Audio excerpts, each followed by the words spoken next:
The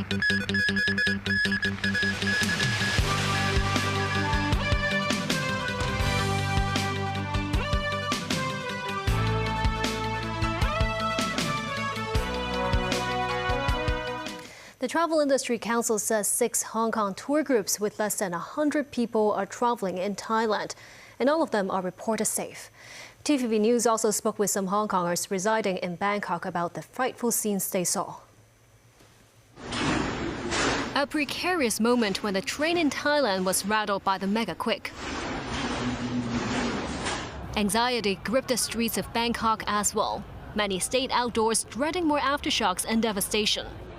In a phone interview, Mrs. Low, who's traveling in Thailand, said the tremors lasted around 1 to 2 minutes. She says some e-payments did not work because of signal disruptions, and the convenience store accepted cash only. Former footballer Derek Curry, who used to play here in Hong Kong, lives in Bangkok. I was sitting watching the Hong Kong Sevens from my home in Bangkok, and I fell asleep, and I woke up, and the building was swaying. The doors were banging. I couldn't stay on my feet. I said, my God, what's happened? Then I remembered 2004. I said, this could be an earthquake. So it seemed to last forever, maybe only a minute or so, but it seems to last for a long, long time. And I did have thoughts at one stage as maybe my time's come up, and that's how bad it was. Another Hong Konger living in Thailand said his home saw land subsidence after the quake. As the building appeared to be tilted to one side after a few minutes of tremors, he said the damage would have been much worse if the quake had lasted longer. In the evening, some travelers heading to Thailand voiced their concerns as well. I contact with my mom and my dad all the time, like to check that whether they are okay. Right now, I'm still quite worried that can we land like when we arrive in Bangkok or not. It's originally 6:50, then it's 7:50, now it's 8:50. So, but I think, fingers crossed, everything's gonna be okay. I'm worried about my family. This year, they're also in Thailand.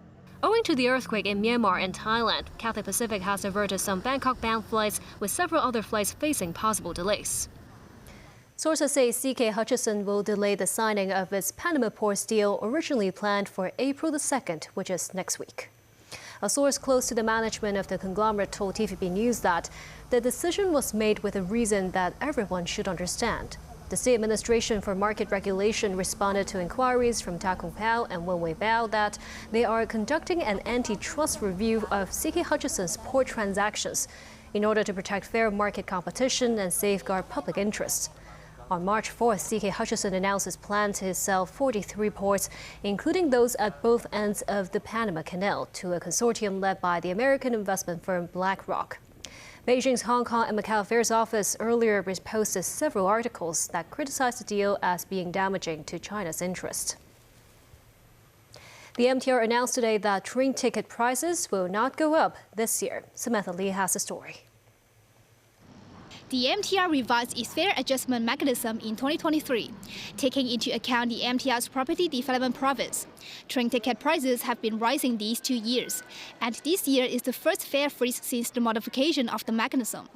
Based on the latest figure from the Census and Statistics Department, the year-on-year change in the transport nominal wage index for last year recorded a 3.1% increase, and the year-on-year change in the inflation rate for last year was 1.4%. After including the newly added property development profit, the adjustment rate ran down by 0.8%. As a result, the final adjustment rate came to 1.45%, which falls within the threshold of 1.5% that would trigger a fare rise. According to the mechanism, the unimplemented adjustment rate will be carried forward to next year.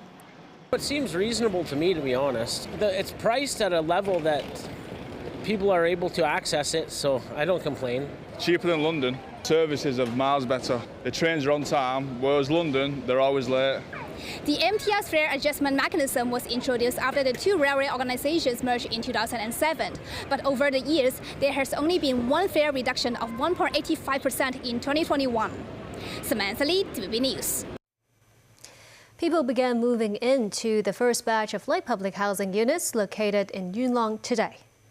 Some tenants came to the light public housing units at Yau Park Road in Long to complete their check-in procedures. Secretary for Housing Winnie Ho handed over flat keys to a resident. A project consists of 10 three-story buildings without elevators. A total of 2,150 flats are provided, with rent ranging from $880 to $1,630 a month. Some tenants said as they had waited so long for a public housing unit, they were excited about moving into them from their subdivided flats, which were expensive, tiny, and dirty.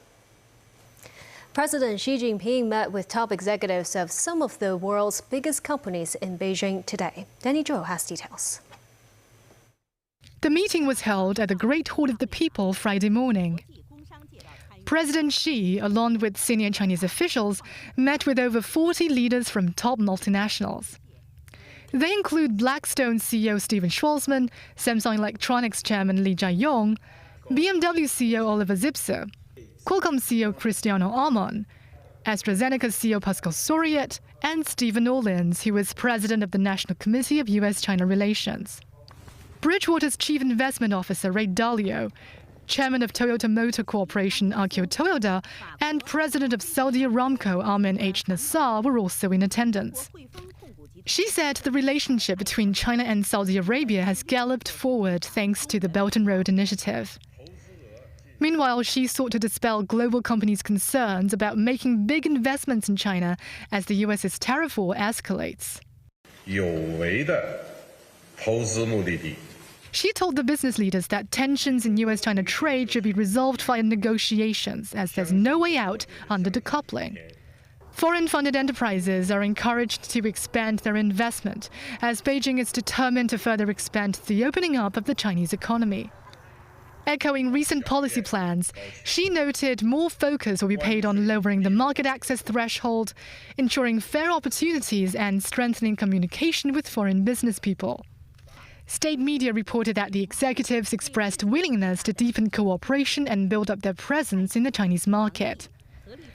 Danny Zhou, TVB News.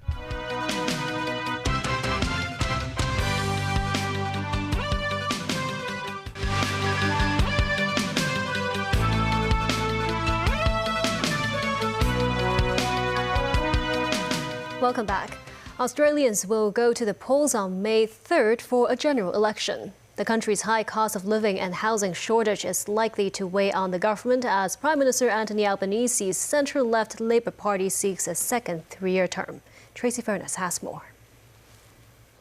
Prime Minister Anthony Albanese drove to Governor-General Sam Mostyn's official residence on Friday to trigger the election. Later in a news conference at Parliament House, he announced the date Australia will go to the polls. Born ready. My fellow Australians, this morning I visited the Governor-General and Her Excellency has accepted my advice that an election be held on Saturday, 3rd of May 2025. Serving you as Prime Minister is the greatest honour of my life. Opposition Liberal Party leader Peter Dutton later launched his Conservative Coalition's campaign by promising better economic management after 29,000 small businesses had failed across the country during 3 years with Labour in charge. Many expect Dutton's coalition to pick up seats in the House of Representatives. Well, this election is a choice about who can better manage our economy, and of course the question that Australians need to ask is, are you better off today, is our country better off today than 3 years ago? Cost of living pressures have increased across Australia since Albanese came to power, with 12 interest rate hikes since the last election. However, Australia's central bank reduced the benchmark cash rate by 1/4 percentage point to 4.1% in February, a sign that the worst of the inflationary pressures had passed. I think the main concern is the cost of living with everyone else. Things seem to be increasing, except wages at this point in time. He'd probably be my preferred candidate. He, I think, has policies targeted towards young people, which is important for me. And what's been your impression of Peter Dutton? That he's trying to follow Trump and trying to, follow a path that probably doesn't suit a lot of Australians. Tracy Furness, TVB News. Art Basel opened to the public today. In addition to renowned artists, the event highlights the efforts of artists with special needs who are supported by a local NGO, as these artists showcase their work on the international stage. Sakura Ip has more. Fly me to space to explore the unknown. Like this astronaut, this is the dream of artist Rai. The Earth is made from pottery fragments, and these unique textures shape the land and ocean. Capture the smiles of friends and classmates during a gathering to preserve this special moment. Does seeing these blossoming flowers bring you calm and peace? Among all the artworks, this piece is special. This video clip is created by Leung Ka-him, who has mild intellectual disability and autism. He shares his experience of being misunderstood while observing the world around him. In this video, he introduced his special technique, 1-second dodge, which involves looking away for a moment to avoid the awkwardness of staring at strangers and to dispel negative thoughts. The video and 10 paintings are showcased in the cafe located on the 3rd floor of Art Basel. The NGO that supports these artists plans to establish an art academy to offer students extended art education and opportunities after graduating from special schools. We might be collaborating with some galleries so that, well, they can, their artwork can be displayed more widely. They can pick up some sort of income through the artwork. This might be our plan eventually, helping them as a way of supportive employment in the long run. The most important is, in fact, using art as a means for people to better understand their living. The exhibition took place in a coffee shop this year. When you come to get a coffee, you can also enjoy the free coffee printing service provided by the trainee of the NGO. It is also the opportunity for them to get more social experience. Sakura, TVB News. To the weather, Saturday is set to be rather cool and windy with a few rain patches. The mercury will be about 16 to 20 degrees Celsius and a couple of degrees lower in the New Territories. The temperatures will hover around the upper teens around the following few days before a warm-up in the middle and latter parts of next week. TVB Pearl's live broadcast of the Hong Kong Sevens will continue tomorrow. The news at 7:30 tomorrow will be delayed until around 8:35 p.m. Stay tuned and thank you for watching.